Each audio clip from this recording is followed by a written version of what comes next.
But मैं बोल रहा हूँ कि मैं भगवान हूँ, ठीक है। अब तुम्हारा जवाब क्या है, हाँ या ना?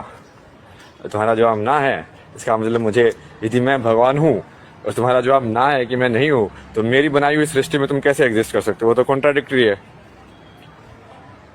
तो उसको निकलना पड़ेगा उस सृष्टि से। यदि तुम्हारा जवाब हाँ है, तो फिर तुम्हारी वेलबींग मेरी रिस्पॉन्सिबिलिटी है। मैं तुमको बताऊंगा कि तुमको कैसे इंप्रूव कर सकते हैं, कैसे कैसे तुम्हारी इकोनॉमी इंप्रूव कर सकते हैं, कैसे कैसे तुम्हारी नॉलेज इंप्रूव कर सकते हैं। वो सब मेरी रिस्पॉन्सिबिलिटी है, चाहे वो किसी भी कंट्री का इंसान हो, कोई भी हो। बट ना वाले जवाब वाले को तो कुछ कर ही नहीं सकते ना। मतलब अब मैं क्यों अपनी शक्तियों का यूज करूंगा उसके लिए भाई, जब मैं अपनी चीज बनाई है। मतलब और तुम मेरे खिलाफ ही उसमें वो अपने ईगो दिखा रहे हो, अहंकार बना के कि हाँ। तो बाकी वो वाला काम तो चल ही रहा है। बहुत सारे लोगों का हिसाब कर दिया ना मैंने ये।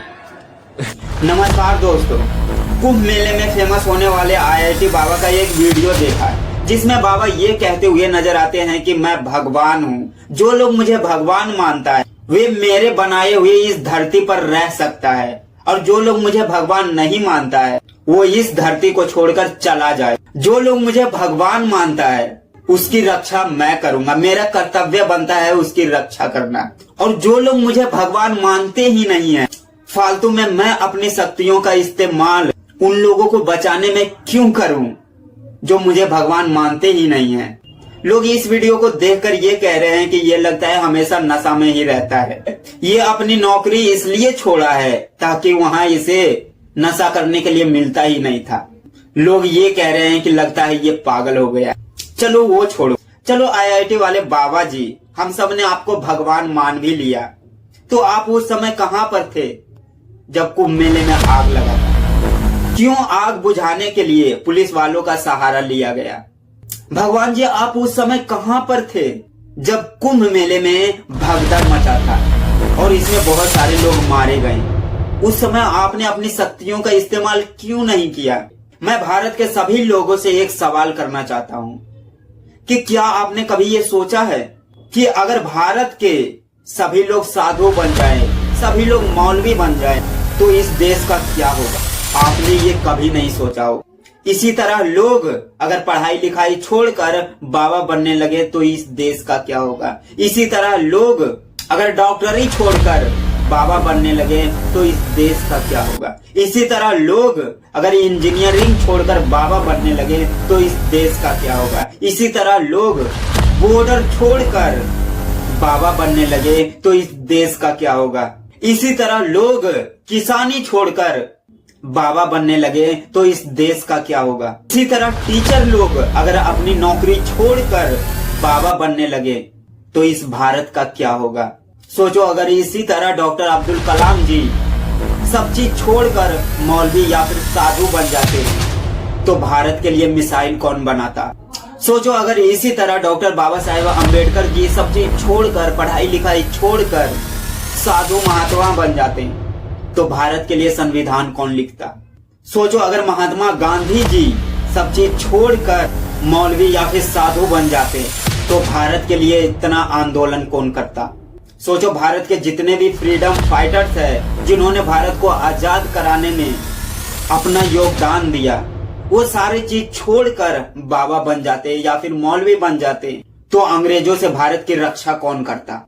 सोचो, आजकल छोटे छोटे बच्चे संन्यास ले रहे हैं, छोटे छोटे बच्चे बाबा बन रहे हैं, तो इस देश में कैसे डॉक्टर बनेंगे, कैसे इंजीनियर बनेंगे, कैसे भारत का रक्षा करने वाले सैनिक बनेंगे? सोचो, अगर भारत में कोई भी इंजीनियर्स नहीं रहेगा तो भारत के लिए मिसाइल कौन बनाएगा? भारत के लिए रॉकेट कौन बनाएगा? भारत के लिए प्लेन कौन बनाएगा? भारत के लिए गाड़ियां कौन बनाएगा?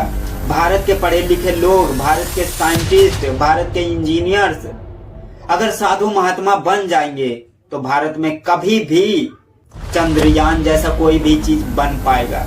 उस समय, जिस समय भारत में कोविड-19 आया था, उस समय अगर भारत के सभी डॉक्टर्स साधु महात्मा बन जाते, मौलवी बन जाते, तो भारत के आधे से ज्यादा जनसंख्या खाली हो चुका होता, भारत के आधे से ज्यादा लोग मर चुके होते। हमारे बॉर्डर पर जितने भी सैनिक भाई खड़े हैं वो सारे लोग अपनी नौकरियां छोड़कर अगर साधु या फिर मौलवी बन गए तो फिर बाहरी ताकतों से हमारे देश की रक्षा कौन करेगा? बाहरी ताकतें भारत पर कब्जा कर लेंगे और फिर से हमारे देश को गुलाम बना देंगे। अगर भारत के सभी लोग मौलवी या फिर साधु महात्मा बनने लगे तो भारत में कोई भी व्यापार चालू नहीं हो पाएगा, भारत में कोई भी उद्योग धंधे चालू नहीं हो पाएगा। हम कोई भी चीज दूसरे देशों में निर्यात नहीं कर सकते हैं, क्योंकि भारत में कोई भी व्यापार नहीं करेगा, भारत में कोई भी कृषि नहीं करेगा। भारत धीरे धीरे कर्ज में डूबता चला जाएगा, क्योंकि भारत से कोई भी सामान दूसरे देशों में निर्यात नहीं हो पाएगा। जब भारत का सामान दूसरे देशों में निर्यात नहीं होगा तो हमारे देश में पैसे नहीं आएंगे। अगर भारत के सभी लोग इसी तरह पढ़ाई छोड़कर, अपनी नौकरियां छोड़कर मौलवी या फिर साधु बनने लगे तो भारत को गुलाम होने से कोई नहीं रोक सकता, क्योंकि भारत की रक्षा करने के लिए कोई भी नहीं होगा। विदेशी ताकतें भारत पर कब्जा करना शुरू कर देंगे। भारत में डॉक्टरों की कमी पड़ जाएगी, जिससे लोग बीमार होंगे तो ठीक नहीं हो पाएंगे और धीरे धीरे मरते जाएंगे और धीरे धीरे जनसंख्या खत्म होते जाएगी। फिर से एक बार विदेशी ताकतें भारत में आकर उद्योग धंधे करेंगे और एक बार फिर लोगों को गुलाम बनाएंगे। और लोग तो पढ़े लिखे होंगे नहीं, क्योंकि सारे लोग तो बाबा बन चुके होंगे। लोगों को पढ़ाएगा कौन? तो विदेशी ताकतें उनसे बंधुआ मजदूर की तरह काम करवाएंगे। लोग बंधुआ मजदूर की तरह काम करने के लिए बेबस हो जाएंगे। बाकी देश हमसे कहीं आगे होंगे और हमारा देश इतना पीछे हो जाएगा जो कभी किसी ने सोचा नहीं होगा। देखो, समाज को संतुलित रखने के लिए समाज में हर प्रकार के लोगों की जरूरत है, तो कृपया करके अपने बच्चों को स्कूल भेजें। डॉक्टर, इंजीनियर, साइंटिस्ट बनने के लिए प्रोत्साहित करें। देखो, समाज को संतुलित रखने के लिए हर प्रकार के लोगों की जरूरत है।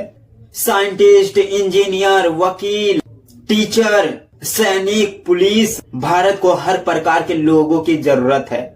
इसलिए हर व्यक्ति को अपने कर्तव्य के अनुसार जीवन जीना चाहिए। देखो, मैं ये नहीं कहता हूँ कि आप बाबा मत बनो, साधु महात्मा मत बनो, आप मंदिर में मत जाओ, बाबा बनो, साधु महात्मा बनो, सन्यास लो, लेकिन उस समय जिस समय आपको ये लगने लगे कि मैं भारत के लिए कुछ नहीं कर सकता। देखो, मैं ये नहीं कहता हूँ कि आप बाबा मत बनो, आप साधु महात्मा मत बनो, आप मंदिर में नहीं जाओ, आप बाबा भी बनो, मौलवी भी बनो, सब चीज बनो, मंदिर में जाकर बैठे रहो, लेकिन उस समय जब आपका शरीर काम करना बंद कर दे, जब आप खेतों में काम नहीं कर सकते हैं, जब आप डॉक्टरी नहीं कर सकते हैं। और इस वीडियो को उस IIT वाले बाबा तक जरूर पहुंचाना और उन लोगों तक भी पहुंचाना जो सारा चीज छोड़ करके बाबा बनना चाहता है। थैंक यू, जय हिंद। अगर आपने अभी तक इस चैनल को सब्सक्राइब नहीं किया तो सब्सक्राइब करके बेल आइकन को प्रेस कर दे, ताकि मेरी हर वीडियो आप तक पहुंच पाए। और हाँ, इस वीडियो को लाइक, कमेंट और शेयर करना ना भूलें।